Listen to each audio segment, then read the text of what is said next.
Lunes 13 de enero. Saludos, señoras, señores, bienvenidos como cada día a este espacio, a esta revista de prensa, a este recorrido que hacemos por los kioscos, por las primeras planas de los periódicos que se editan en Córdoba, Diario Córdoba, Diario ABC, Diario El Día. Y como cada lunes nos acompaña Francisco José Pollato, Paco Bollato, bienvenido. Hola, buenos días, José Luis. Director del Diario ABC Córdoba. Bueno, hoy el lunes, como siempre, ocurre con viene Paco, y mucha información propia, pues hay menos agenda. Cada periódico sale por un sitio. Empezamos por el veterano, por el decano, por el Diario Córdoba, que habla de vivienda. Titula a 4 columnas: Córdoba cuenta con solo 100 viviendas sociales para 5.200 aspirantes. Se refiere a VPO, aunque llama sociales, pero básicamente engloba a lo que es la vivienda protegida.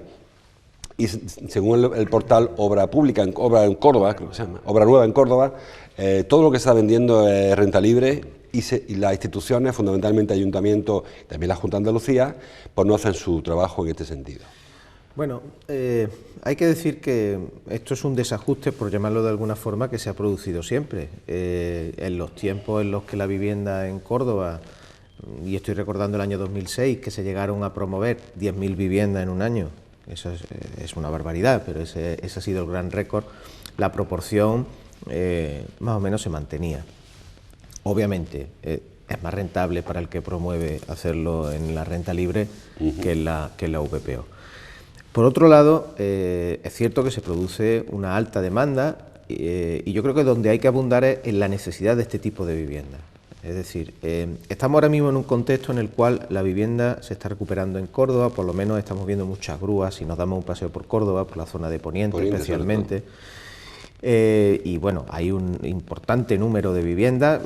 En 6 meses la Gerencia de Urbanismo ha dado licencia para 1.600 viviendas nuevas. Y evidentemente la pregunta que cabe hacerse es si hay mercado en Córdoba para absorber estas nuevas promociones. Los expertos apuntan de momento que sí. Otra cosa es el precio.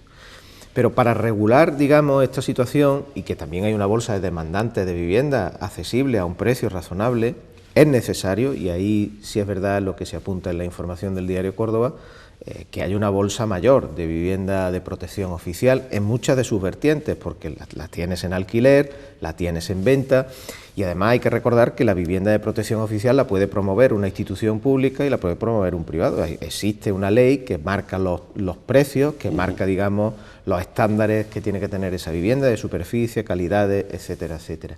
Que yo creo que es donde hay que incidir, ¿no? Porque las administraciones, a fin de cuentas, tienen un mecanismo interno muy complicado a la hora de obtener la financiación con crédito, de promover el suelo, va mucho más lento que la calificación de una nueva promoción de VPO que haga un particular, un privado, en este caso un constructor. De todas formas, ahora mismo en la Huerta de Santa Isabel, por situar a los espectadores, una zona que está por encima de Miralbaida, Miralbaida, se van a poner ya sobre la mesa 500 nuevas viviendas de protección oficial.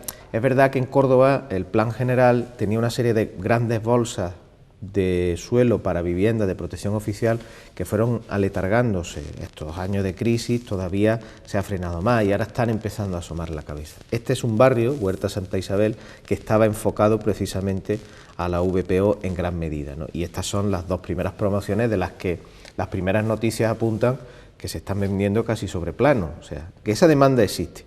También luego hay que ver que esos listados de demandantes están depurados o no están depurados, actualizados, claro. Es decir, tenemos que ver si se apuntan todos los miembros de una familia o no, si esas personas han encontrado vivienda y siguen constando en esos listados, ¿no? Pero aún así el desajuste existe, la tendencia del mercado es esa y poco a poco en Córdoba pues sí se va encontrando espacio para esta vivienda que, repito, es necesaria, ¿no? Porque son unos precios en el que Córdoba no se pueden pagar. Hay mucha gente que no puede pagar 300.000, 240.000, 200.000 euros por una vivienda, ¿no? Y necesitan vivienda de esa índole. Bueno, pues la información apunta a que existe ese frenazo, pero como decía Paco, existe también proyectos y conocemos además que las condiciones de nuestro PGO obliga a los constructores o a las parcelas a repartir de alguna manera a que la cuarta parte casi de las parcelaciones de las solares que se ponen en carga. Sí, hay una reserva de suelo en cada plan parcial que se tiene que destinar a ese suelo. El diario ABC habla de comercio. Titula en su sumario "El comercio de la capital fuera de la recuperación nacional de los niveles del gasto". Hemos oído este balance que han hecho tanto la hostelería como el comercio. La hostelería es mejor que el comercio en esta Navidad, pero haciendo balance del año entero, el comercio no les da las cuentas, sobre todo los centros comerciales que dicen que esto va a la baja, que no acaba de equipararse, no acaba de controlarse la caída y que además quizás la competencia del comercio electrónico sea lo que no está dejándole recuperarse, porque el gasto aumenta en otros apartados, sin embargo en comercio no. Yo creo que esa es la variable, ¿no? Hemos asistido en Córdoba capital, a una Navidad en las cuales hemos visto las calles del centro con muchísima más afluencia de público que en otras ocasiones. Eso está testado y hasta incluso el Ayuntamiento está preparando un informe para ver la incidencia que ha tenido el espectáculo de la calle Cruz Conde y todas las medidas que se han arbitrado. La hostelería habla de un 10% más de negocio dentro de unas previsiones que ellos mismos estimaban que iban a ser bajas. ¿Qué ocurre con el comercio? El comercio no ha tirado lo que se esperaba y en la información que publicamos en ABC estamos abarcando prácticamente toda esta campaña de diciembre, desde que llega el Puente de la Inmaculada hasta prácticamente ayer mismo, 12 de enero, en el que oficialmente y según el calendario católico acaba la Navidad, ¿no? Por el último domingo de Adviento. Estamos hablando de Amazon principalmente y estamos hablando del comercio electrónico, es decir, la cantidad de compras que se hayan realizado a través de esas vías y que no disponemos de datos nos ayudarían a ver realmente en una foto completa si ha habido un aumento del gasto, como decimos en la información, que sí se ha detectado a nivel nacional, pero que parece que en Córdoba, por parte de los pequeños comerciantes sobre todo, que es de los que hablamos, no se ha detectado, ¿no? Y esto es un problema ya que se viene arrastrando desde hace tiempo y que se mantiene, lo que pasa es que se visualiza o se agudiza más en temporadas como la navideña, donde las compras toman por completo la economía, ¿no? Y yo creo que en nuestros entornos más cercanos, si uno hace un pequeño análisis rápido en su círculo más íntimo de familiares y amigos en cuanto al gasto que han tenido o las compras que han hecho, primero, claramente se ve que ha habido o que hay cada vez más un porcentaje de compras que se realizan a través de Internet y que ha habido más gasto, es decir, la propia hostelería uno se da cuenta de que ha habido más alegría en cenas, comidas, en estas Navidades y eso lleva indudablemente a que el comercio en ese sentido ha tenido que estar bien en cuanto al gasto, claro, pero los pequeños comerciantes son los que no terminan de ver una alegría, ¿no? Y como ellos mismos dicen en la información, las rebajas, que ya no son lo que eran, pues vienen atenuadas la fuerza de la primera semana y poco más, ¿no? Sí. Yo no sé, lo de la lucha contra el comercio electrónico, en ocasiones, en lugar de pelear, igual habría que unirse a este comercio electrónico, porque no todo el mundo acude a AliExpress o a Amazon por el precio. Es decir, que a lo mejor acudas por un tema por el catálogo, porque te ofrecen más variedad. Quizás si las tiendas de nuestro entorno cercano abriesen sus páginas online, eventos online, quizás recuperarían parte de lo que pierden. Eso es indudable. Aquella persona que compra por Internet muchas veces lo que busca es la rapidez, la inmediatez de tener un producto en su casa. También es verdad que no encuentra lo que busca y sí lo encuentra en las grandes plataformas. ¿Cómo se puede competir? Indudablemente es muy difícil competir con esos gigantes, pero hay que hacer un esfuerzo, como tú dices, en una transformación digital que es obvia y necesaria en el comercio, en una especie de mayor flexibilidad de horarios, incluso hay que ser mucho más valiente en ese sentido, sí. Incluso variar, lo hemos hablado alguna vez en esta mesa, ¿no? Variar los horarios tradicionales que están, digámoslo así, obsoletos frente a las demandas que tiene el gran público, ¿no? Y adaptarse cada vez más a las demandas de un público que es mucho más rico en cuanto a la gama de opciones que quiere manejar y que impera esa inmediatez de tener el producto determinado en casa lo antes posible, ¿no? Y uno muchas veces llega a estas pequeñas tiendas que evidentemente, como digo, no se puede competir con el gigante y pide un producto y lo primero que le dicen es lo tengo que pedir o venga usted la semana que viene, ¿no? Y eso ya, el consumidor es tan vehemente que rápidamente se marcha a su casa, entra en el ordenador y lo está comprando por Amazon y lo tiene en casa al día siguiente, ¿no? Y eso es muy complicado. Bueno, yo creo que el comercio necesita un reciclaje. Hemos hablado muchas veces también de los mercados municipales, de que hace falta adaptarlos a la realidad del consumidor, adecuarlos, porque realmente mucha gente compra por las tardes, no hay pescaderías por las tardes en los mercados. En fin, creo que eso es una tarea pendiente del comercio. Y a lo mejor haría falta unir un poco el sector, está muy atomizado y cada uno hace la guerra por su cuenta. Sí. Dentro de la misma calle hay unos que abren una hora, otros la otra, y cada uno hace reparto gratuito, el otro... servicio a domicilio, por ejemplo, ahora que hablaba de los mercados municipales, pues yo no sé si sería mala idea que se creara una plataforma de reparto de todos los mercados municipales que compitieran con los supermercados y que compitieran también con estas empresas que te están llevando lo que tú quieras ya a tu casa en bicicleta, en dron o en... Es que está cambiando todo y a una velocidad tan grande que evidentemente el comercio tradicional tiene que engancharse como sea a ese ritmo. Es complicado, es difícil, necesita el apoyo de las administraciones, necesita una inversión, necesita una formación, necesita personal y estamos hablando en una gran parte de casos de autónomos que no pueden dar más de sí. Es muy difícil, es que es muy difícil, pero bueno, la imaginación, el riesgo también en este caso y el apoyo, por supuesto, de las administraciones, las campañas. También es verdad que hay un movimiento ahora que es más favorable a volver al comercio de toda la vida, a las pequeñas tiendas de tu barrio, a las fruterías, a las pescaderías. Yo creo que eso es lo que poco a poco hay que ir poniendo más en valor. Pues le ponemos tarea a las instituciones, al Ayuntamiento, a la Junta de Andalucía sobre todo, bueno, y ahora al Ministro de Consumo nuevo, que tenemos un Ministro de Consumo nuevo, a que se pongan a la carga y bueno, ya tenemos también Fiscal General nueva del Estado, sí, también. Es la ex ministra de Justicia, con lo cual estamos rizando el rizo absolutamente. Ha habido hoy un cambio muy extraño, muy difícilmente comprensible además, porque se supone que en esta independencia, nos salimos un poco, un paréntesis, de la Fiscalía con respecto a la justicia, al gobierno, aquí se contamina todo, absolutamente. Todo, bueno, ya Pedro Sánchez en una respuesta en campaña, a una entrevista que le decían en televisión, yo no sé si el subconsciente le falló, pero dijo que el Ministerio Fiscal dependía del presidente del gobierno y se ha demostrado, ¿no? Ha salido en la puerta giratoria que tanto se critica de que sale una ministra y entra una fiscal general y sobre todo porque da una sensación, como tú dices, de contaminación, ¿no? De que no hay separación de poderes, que es básico, que el Poder Judicial está cada vez más en entredicho. Estamos viendo los pronunciamientos en el caso de Cataluña, de la Junta Electoral Central, del Supremo, y el Gobierno hace oídos sordos a lo que te está diciendo el Poder Judicial, y ya esto, pues, un poco... me parece que va a levantar bastante ampollas en eso, la sociedad. Sobre todo una falta de estética, no sé yo hasta qué punto.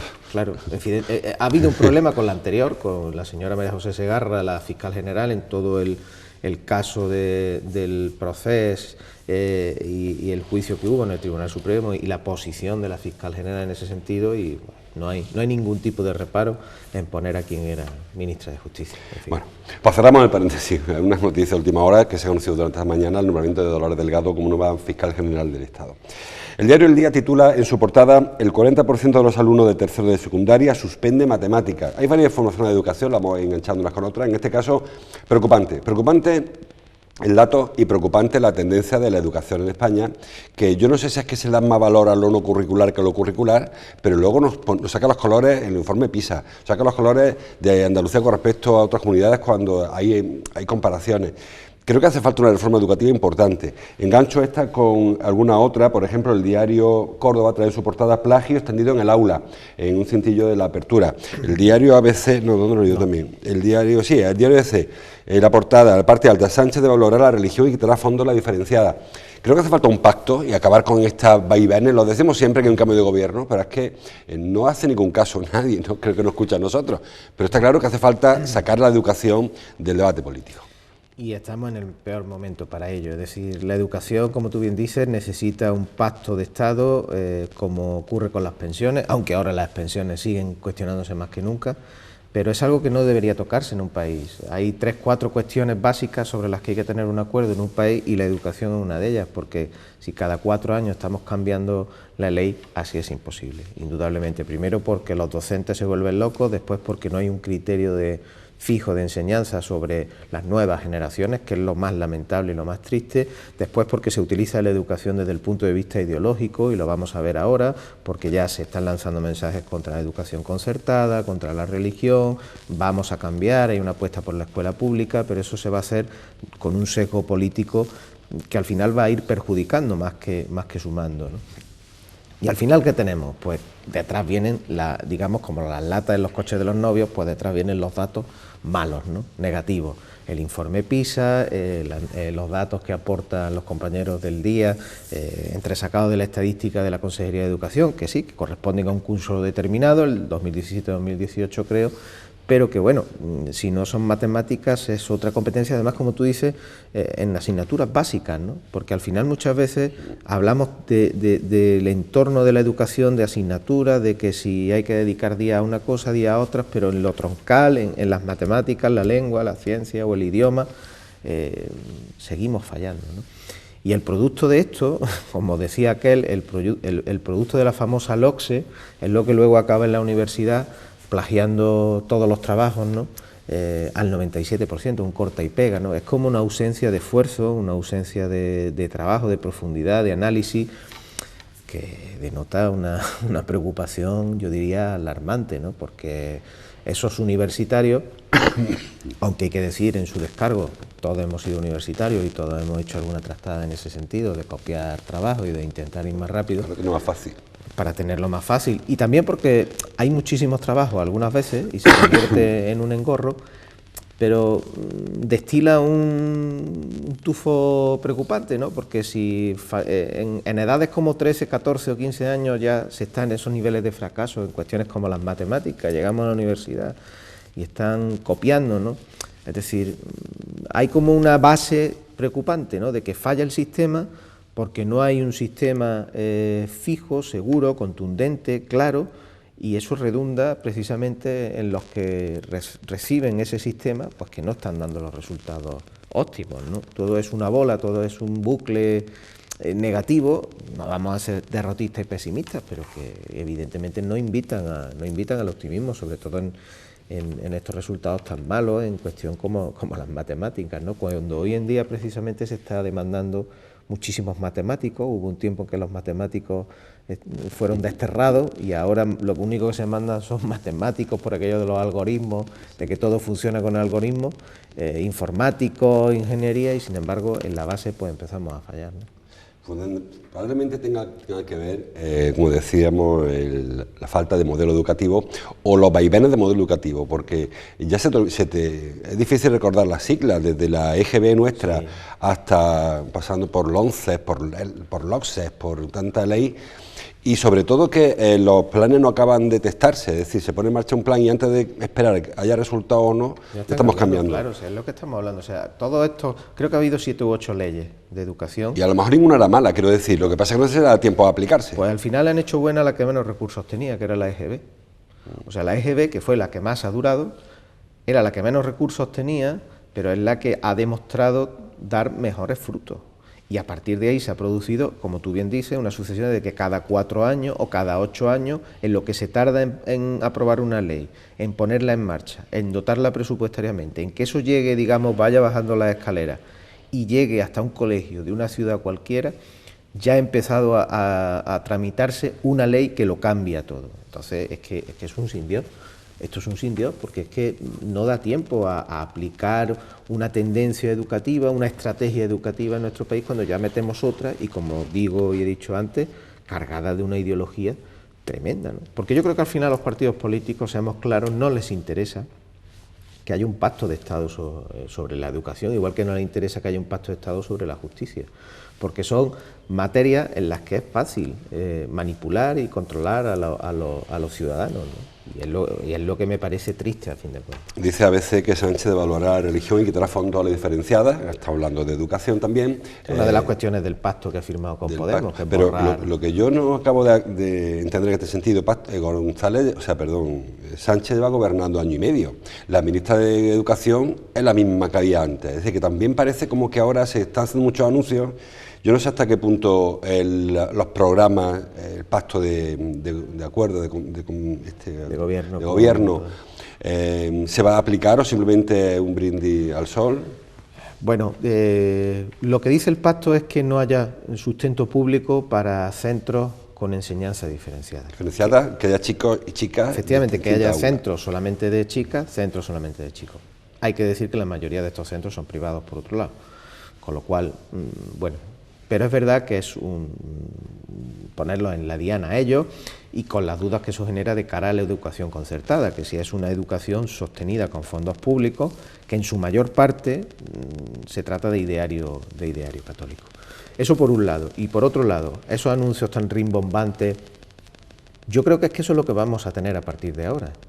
Dure lo que dure esta coalición, es el primer gobierno de coalición que tenemos en España, esto es lo que todas las mañanas nos vamos a desayunar. Es un festival de titulares, de ideas, de declaraciones de intenciones, que luego también hay que poner en solfa porque se está gobernando. Claro, eso es lo que ya no se está en la oposición y luego va a ser muy difícil hacer muchas de las cosas que se están pregonando.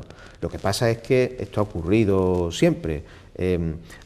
Digamos que a la afición hay que contentarla de alguna manera, y contentarla de alguna manera es con 3 o 4 aspectos, 3 o 4 campos de acción política donde este tipo de ideas pues surten mucho efecto, ¿no? Memoria histórica, laicismo, anticlericalismo, educación, medidas populistas y demagógicas en el ámbito económico, que eso para la afición es magnífico, para los votantes del PSOE y de Podemos magnífico, pero para llevarlo luego a eso a la práctica no va a ser tan fácil. Da la sensación de que antes los gabinetes políticos había expertos en sociología, en politología, ahora hay mucho más expertos en marketing, ¿verdad? Porque todo es marketing. Todo es marketing, efectivamente. Es que todo es marketing, si es que todos los días lo vemos. Es decir, semana pasada, el Supremo se está pronunciando sobre Junqueras, la Junta Electoral Central sobre Torra, y a la par se pone en marcha la maquinaria para ir conociendo de manera desglosada a los ministros, antes incluso de que se entere el propio rey, o yo no sé si el rey se estaba enterando por teléfono o por Twitter.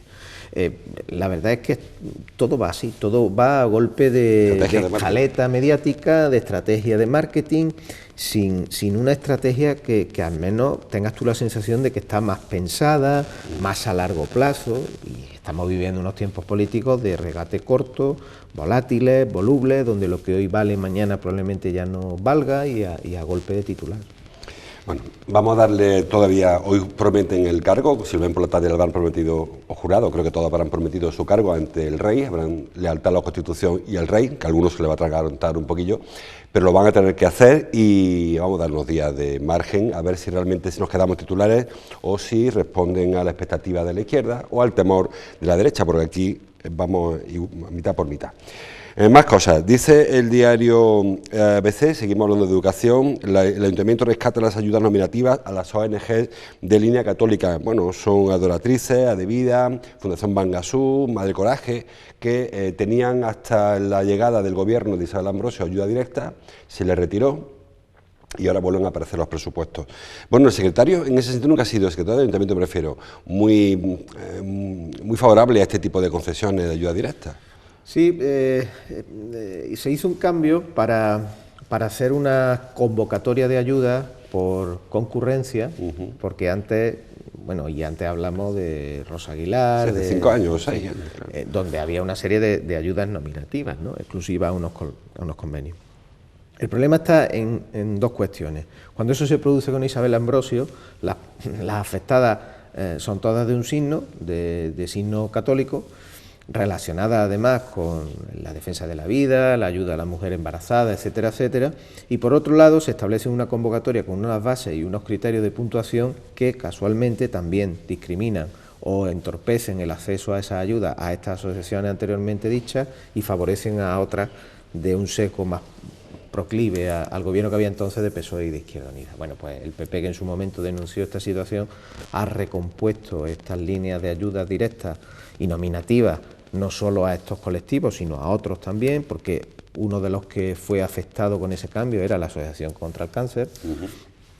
Lo que pasa es que luego se enmendó la plana el ayuntamiento e intentó hacer una serie de convenios y de acuerdos directos con ella, para volver a esta fórmula que sí, en su día fue cuestionada por el propio secretario, pero ya sabemos que en el mundo de las subvenciones públicas, se ha intentado ir depurando la normativa que las regula para controlar o fiscalizar, digamos, posibles arbitrariedades, y no se termina de organizar un marco estable en el cual no haya discriminación y se pueda atender demandas de asociaciones que, como este caso, por ejemplo, era muy curioso entonces cómo se les retiraba una ayuda a unas asociaciones que hacían una labor y luego el ayuntamiento seguía demandando a estas asociaciones para cubrirles espacios a los que no llegaba. Y pongo un ejemplo, la ayuda a madre embarazada, cuando se le quitó la ayuda, por ejemplo, a Devida, se dio la circunstancia de que seguía mandándole los servicios sociales del ayuntamiento a Devidas mujeres para que las atendieran porque no podía, cuando le había quitado la ayuda. O sea que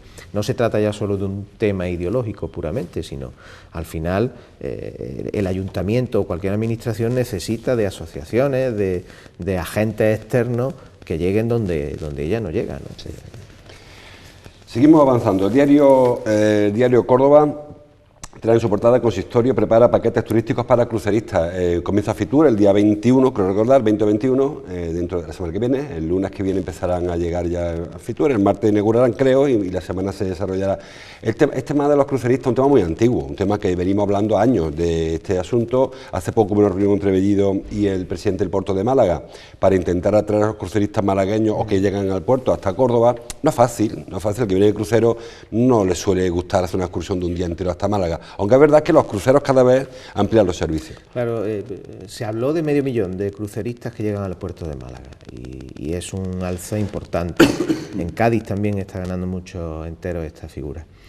Si alguna de las personas que nos está viendo ha tenido ocasión de hacer un crucero, hay excursiones que pueden estar 1 hora y hasta 1 hora y media en autobús para llegar a un sitio. Y se me ocurre el caso de Roma. Si se hace por crucero, se llega a un puerto que se llama Civitavecchia y hay casi 1 hora y media de autobús hasta Roma o a Florencia, ¿no? Bueno, es una fórmula. Yo creo que está bien por parte del ayuntamiento que se intente, a ver hasta dónde puede cuajar. Es difícil, pero hay que intentar.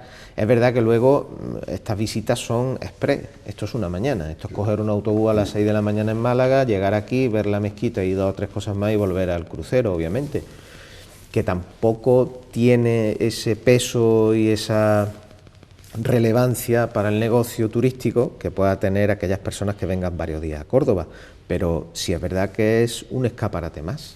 Y es una oportunidad tal vez de que esas personas vuelvan a visitar España y vuelvan a visitar Córdoba. No, yo creo que todo ese esfuerzo que se haga por atraer turistas, por ir a aquellos nichos de turistas que son muy abundantes y que puedan recalar en Córdoba, bien hecho está. Bueno, pues iremos viendo cómo evoluciona el tema Fitur, el tema del turismo este año y sobre todo ver si hay una novedad, porque cada vez que hay un Fitur nuevo, con un equipo de gobierno nuevo, se prometen cambios. Y cuando vienen, cambio ha habido justito. Ya vamos a dar también otro margen de confianza. Aunque yo no suelo ser muy optimista con Fitur, realmente el efecto de Fitur, ¿no? Pero bueno, este año parece que van a intentar una fórmula diferente, que es sacar de Fitur unas acciones de promoción en 2 sitios de Madrid sobre la gastronomía cordobesa, por intentar cambiar un poco el paso, porque aquello al final es una amalgama gigante de venta de productos para profesionales y siempre se tiene la duda de si el dinero invertido en Fitur realmente tiene sentido, aunque también te dicen que si no estás en Fitur pues estás perdiendo. Que se nota más el que no está que el que está. Efectivamente. El diario Córdoba también trae en su sumario una información preocupante. Titula: Salud obliga a 6.016 trabajadores a darse de alta médica. Son personas que estaban de baja médica, como comprenderán, si no se le puede dar de alta, y entienden salud de manera inopinada, de manera indebida, que ya había pasado el año en el que estaban de baja y le obliga a reincorporarse. Es bastante frecuente, sobre todo en la función pública, más que en la empresa privada, que se eternicen las bajas, que haya poco control sobre las bajas. Hablando del famoso tribunal, ¿no?, sanitario, que uno tiene que pasar cuando está de baja y que, como tú bien dices, en la empresa privada se nota menos porque tanto el trabajador sabe que es más complicado y que puede tener dificultades en conservar su puesto de trabajo por esa extensión en el tiempo de su incapacidad, que en el tema de la función pública, que es donde yo creo que está la madre del cordero, ¿no? Al ser además empleos que se tienen prácticamente asegurados, pues muchas veces la picaresca, otras veces no, entiendo que estará justificado, pero también entiendo que estos tribunales sanitarios, y más tratándose del tribunal sanitario de la Consejería, será escrupuloso en ello, ¿no? Y evidentemente quizás yo la lectura que haga de esa información es esa, ¿no? Que bueno, que afortunadamente también debe haber mecanismos que intenten atajar lo que está injustificado, y es que una baja se eternice, ¿no? Y que cree un problema que se sostiene además con fondos públicos de todo, ¿no? Son 6.016 los que se obligan a reincorporar, pero son 9.000 los que siguen de baja.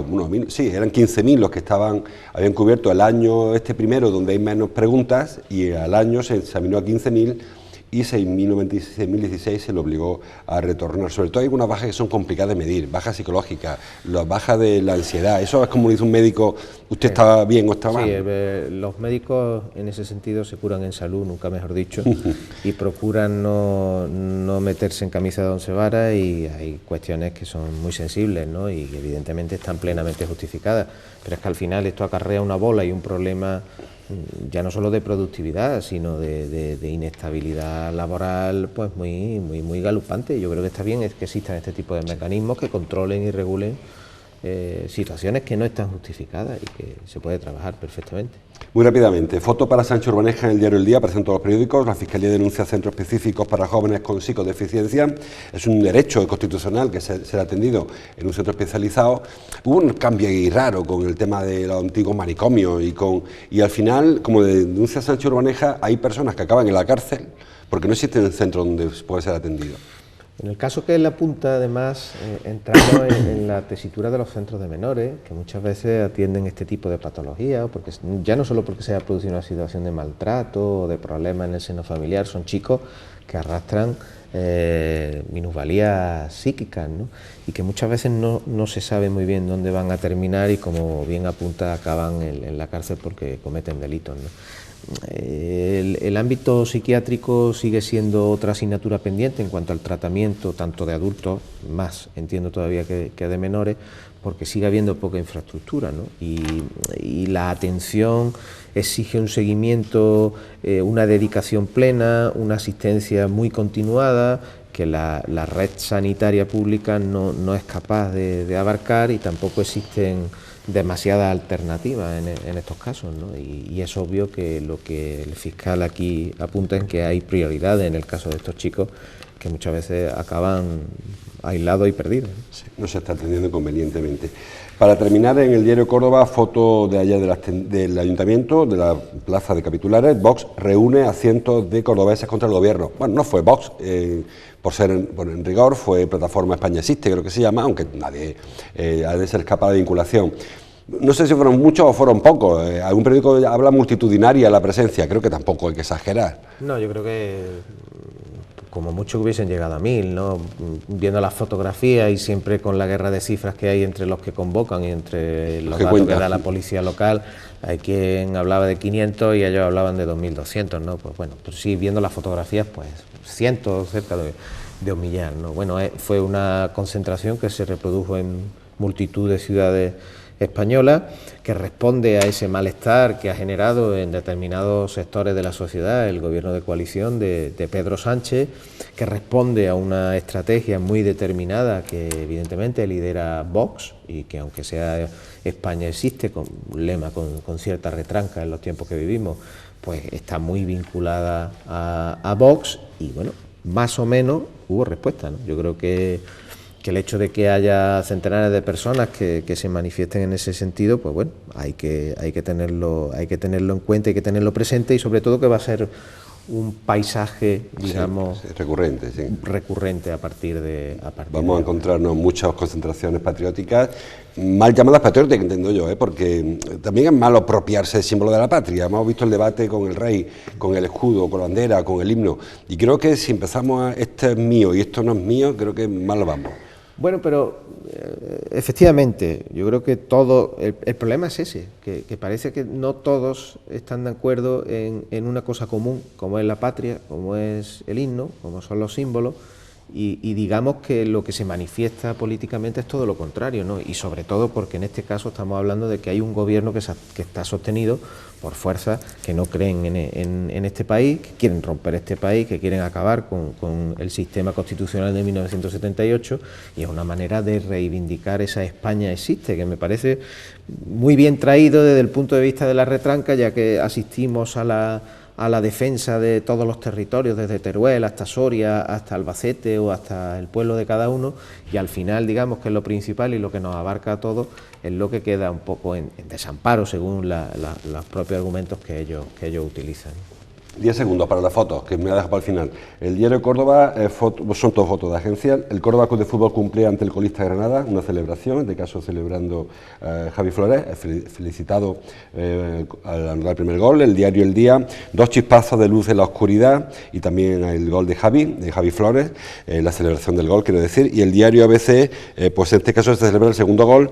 El Córdoba tira de veteranía y vence en Granada 0-2. Bueno, era lo esperado, el Córdoba está aspirando a subir, el Granada está aspirando a quedarse, que lo tiene muy difícil, por cierto, está escolista y casi desahuciado ya a esta altura de primer partido de la segunda vuelta, y se vio quizás menos diferencia de la que se esperaba incluso. Sí, pero son los típicos partidos, hemos vuelto de Navidad, es segunda vez, no se puede, yo creo que es que no se puede pedir más, que lo mejor es ganar. Es que estos partidos lo mejor es el resultado, hay que ganar. 0-2, 3 puntos para casa, el Córdoba se pone a un punto del playoff, yo creo que es lo más positivo. ¿No hay juego brillante? Pues probablemente no, porque es muy difícil en segunda vez encontrar juego brillante, ¿no? Y yo creo que lo que hay que apelar es un poco al pragmatismo, ¿no? Y la diferencia. En eso sí, la diferencia precisamente de un equipo como el Córdoba a otro equipo de segunda vez como el Recreativo Granada o cualquier otro, es que precisamente en esos partidos tan malos tenga jugadores como Javier Flores o de las Cuevas que sean capaces en 2 acciones individuales pues de llevarse el partido, ¿no? Y eso es a lo que hay que apelar también, ¿no? Se espera que esta semana llegue algún refuerzo ya, se empiezan a fichar. Vamos a ver, porque la situación institucional sigue estando ahí y bueno, yo creo que va a ser una semana en la que vamos a tener noticias importantes en lo institucional. Sigue habiendo problemas para los derechos a fichar porque siguen reclamándole cantidades a los nuevos propietarios. La semana pasada nosotros publicamos una nueva deuda de 250.000 euros que está reclamando el Lugo, ya se pagó una al agente Luis Pereira para poder sortear un bloqueo y se acabarán pagando y alguna más que venga, pero evidentemente tienen que llegar refuerzos, sobre todo en la delantera, yo creo que van a llegar. Bueno, pues llegarán seguro, y porque además la afición está reclamando este impulso, sobre todo anímico, un impulso más anímico que de juego, porque el Córdoba creo que de calle va a llegar al playoff sobrado, entiendo yo, y va a disputar otra cosa que tenga capacidad o no para superar un playoff tan complejo, porque segunda vez segunda es complejo. Muy difícil. Sí. Si nos acordamos de segunda, que es difícil, pues mucho más es segunda vez, ¿no? Y solamente hay que echar la mirada 20 años atrás para acordarnos de aquella intentona y de aquel partido en Cartagena, ¿no? Que nos permitió volver al mundo del fútbol profesional.